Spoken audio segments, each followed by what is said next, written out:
Donald Trump જ્યારે પાવરમાં આવ્યા, પહેલી એમની સ્પીચ, ડ્રીલ બેબી ડ્રીલ વાળું એમનું ભાષણ. હવે એ ત્યાં તો અમેરિકા તો બહુ વિશાળ દેશ છે, એમની પાસે બહુ જમીન છે ને બાકી આપણી એમની ભૌગોલિક સ્થિતિ જ બહુ અલગ છે, એટલે સરખામણી થાય એમ નથી. આપણે ત્યાં ડ્રિલિંગ બહુ મોટો ચર્ચાનો વિષય બની ગયું અને બહુ જ સરળ વાત હતી અરાવલીની કે આખા જજમેન્ટ આવતા પહેલાં એવું કહેવાયું કે FSIમાંથી જ અમુક માણસો ઇન્ડિયન એક્સપ્રેસને અમુક ડેટા આપ્યો કે જો આવું થશે અને જો કોર્ટ માનશે. એક્સપ્રેસ બહુ સરસ રિપોર્ટ કરી રહ્યું છે આ વિષયમાં, એક્સપ્રેસ બંને બહુ સારું કરી રહ્યું છે. તો એમાં એ સવાલ જ હતો કે જે સરકાર કહી રહી છે કે 1.44 લાખ સ્ક્વેર કિલોમીટર અલાવલી, એમાં પ્રોબ્લેમ બધા 34 જિલ્લાનો આખો વિસ્તાર એમણે ગણી લીધો એમાં, અને પછી કહ્યું એમાંથી કે એમાંથી અમે આટલું જ કરવા દઈશું. એટલે એ જે ગિમિક જે રમી રહી છે સરકાર, અને હવે લોકો સમજી પણ રહ્યા છે, સમજી ગયા આ આંકડાઓની માયાજાળ રચી છે. 1.44 લાખ સ્ક્વેર કિલોમીટર અને 1.49 લાખ હેક્ટરની વાત છે. એમાંથી એવું કહે છે કે 0.19 માં થશે.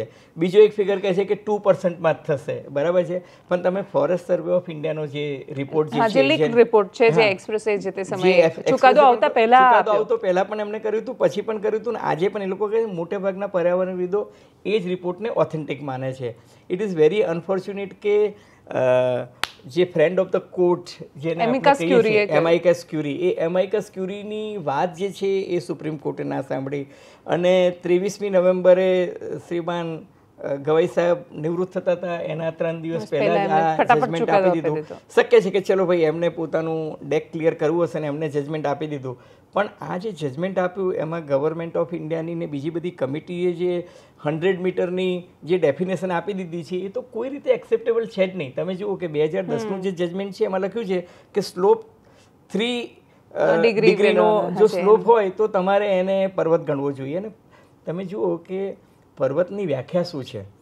એકચ્યુઅલી અંગ્રેજો જ્યારે ભારતમાંથી ગયા ત્યારે ભારતનું ફોરેસ્ટ કવર એક તબક્કે 32% હતું, જે ઘટીને 18% થયું, અને પછી માત્ર 4% રહ્યું હતું. ત્યારે શ્રીમતી ઇન્દિરા ગાંધી જ્યારે પ્રાઇમ મિનિસ્ટર બન્યા ત્યારે એમને જે ફોરેસ્ટ એક્ટ પસાર કર્યો, એ ફોરેસ્ટ એક્ટમાં એવી સ્પષ્ટ જોગવાઈ છે કે જ્યાં ભૂતકાળમાં જંગલ હતું એને પણ તમારે ફોરેસ્ટ ગણવું પડે, કારણ કે એ વિસ્તાર જે છે એને ડેવલપ કરવાનો હતો. ત્યારે ટાર્ગેટ આપ્યું હતું કે ભાઈ 10 વર્ષમાં 12% અને પછી એમ કે 18% આપણું ફોરેસ્ટ કવર હોવું જોઈએ. આજે આપણે ક્લાઇમેટ ચેન્જના ને આ બધા પ્રશ્નો જે જોઈ રહ્યા છીએ એ શેના માટે છે? એનું કારણ એ જ છે કે આપણું ડિફોરેસ્ટેશન જે છે બહુ જ થઈ ગયું છે.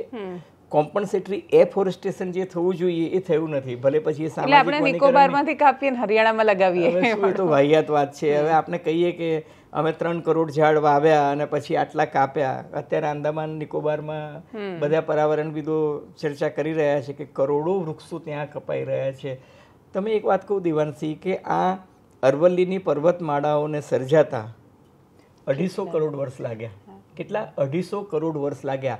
આ ડાયનાસોરથી પણ જૂની આ પર્વતમાળા છે, અને તમે સુપ્રીમ કોર્ટના એક જજમેન્ટથી તમે પર્વતમાળાને ઉડાવવાનું ડિસિઝન લઈ લો. કાલથી તું કેન્સલ, પર્વત નહીં, કાલથી તું કેન્સલ એમ પર્વત નહીં. અને બીજું કે ભાઈ કાલથી તું પર્વત નથી, અને 100 મીટરની તમારી જે વ્યાખ્યા છે એનો અર્થ એ કે 12,066 માંથી માત્ર 1,000 પર્વતો પણ નહીં ગણાય. જો FSI નો એ ડેટા હવે કાઢે તો હવે તો ના પાડી દીધી કે કોઈ ડેટા જ નથી એવું કહી દીધું FSI. આ તો શું છે હું તમને કહું તો આ વ્યાખ્યા કોને આપી હતી? એમિકસ ક્યુરીને કેમ હટાવી દીધા?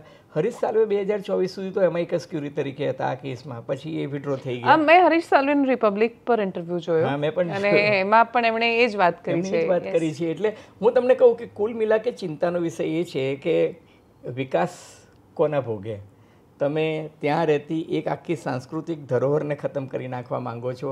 અરવલ્લી છે ને એ એક પર્વત નથી, એ પર્વતની એક આખી હારમાળા છે, એક આખી ઇકોસિસ્ટમ છે જે 750 કિલોમીટર જેટલી લાંબી છે.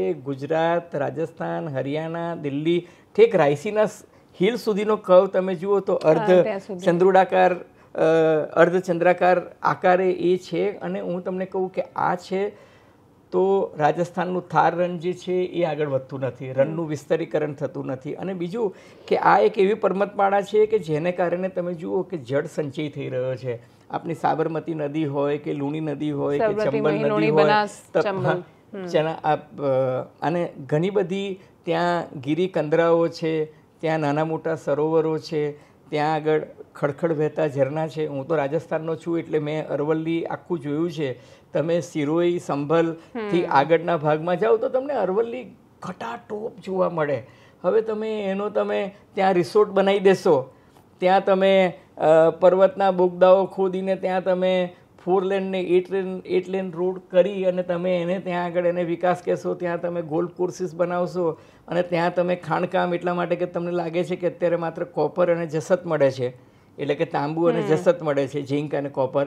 તમને ભવિષ્યમાં ત્યાં સોનું દેખાઈ રહ્યું છે, ટંગસ્ટન દેખાઈ રહ્યું છે અને લિથિયમ બેટરી જે છે એના માટેનું દેખાઈ રહ્યું છે. તમે ત્યાં રેતી, કપચી, માઇનિંગ્સ દેખાઈ રહી છે. અંબાજી તો ખતમ થઈ ગયું આપનું, હે GI ટેગ મળ્યો પણ ક્યાં છે માઇનિંગમાં? હવે તમારી પાસે એ આરસપાન છે જ નહીં.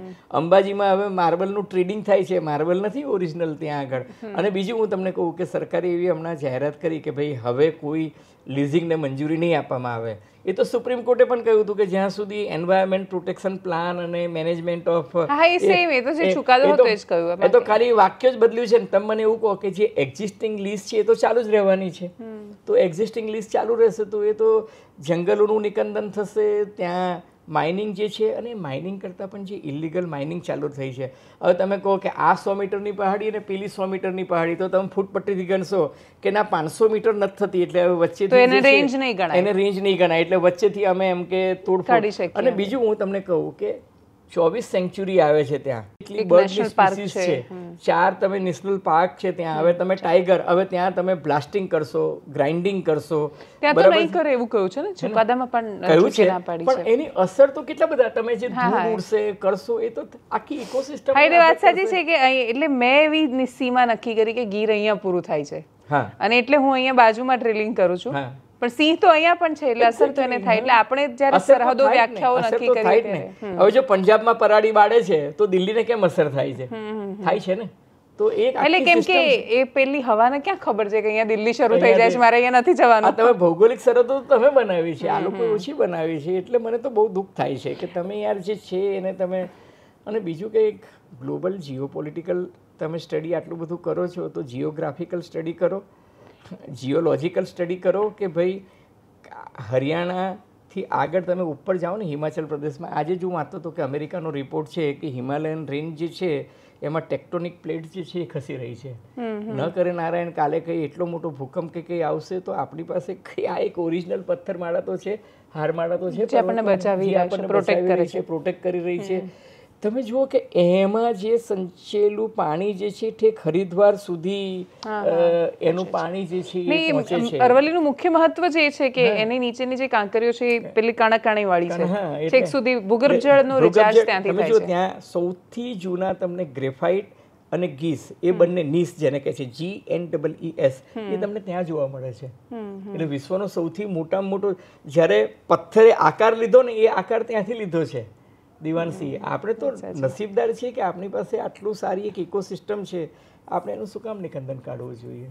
એટલે અરવલ્લીની આ જ ગિરિમાળાઓમાં એટલે કોઈક એકાદ પથ્થર પર બેસીને ઉમાશંકર જોશીએ લખ્યું હતું કે વિશાળે જગ વિસ્તારે નથી એક જ માનવી, પશુ છે, પંખી છે, ફૂલો ને વનસ્પતિ. એટલે એ અરવલ્લીમાં જ આવ્યું, એમનું ગામ છે ત્યાં. એટલે ત્યાંથી કંઈક બામણસા કેવું કંઈક નામ છે, એટલે ત્યાંથી ઓલમોસ્ટ ત્યાંથી ઓલમોસ્ટ શરૂ થાય છે. એટલે અરવલ્લીનું આપણે એવું.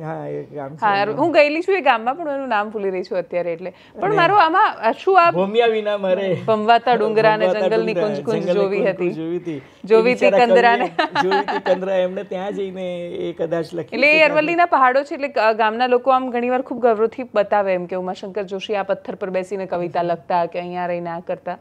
પણ સમયની વાત છે. મારો આમાં આ કોન્ફ્લિક્ટ ઓફ ઇન્ટરેસ્ટ નથી કે આપણે જ્યારે એક બાજુ એવું કહી રહ્યા છીએ કે નિકોબારમાં ઉદાહરણ તરીકે પ્રકૃતિનું નિકંદન નીકળી રહ્યું છે કે પછી અરાવલીમાં જો માઇનિંગ થશે તો આ થશે વગેરે વગેરે, પણ આપણે એવી વૈશ્વિક દુનિયામાં આપણે એવી સ્પર્ધામાં છીએ કે જ્યાં આપણી પાસે એક બાજુ ડ્રીલ બેબી ડ્રીલવાળા પ્રેસિડેન્ટ છે દુનિયાની સૌથી શક્તિશાળી એક રાષ્ટ્રની પાસે, અને બીજી બાજુ આપણી પાસે સિક્યુરિટીને લઈને પણ બહુ ચિંતાઓ છે.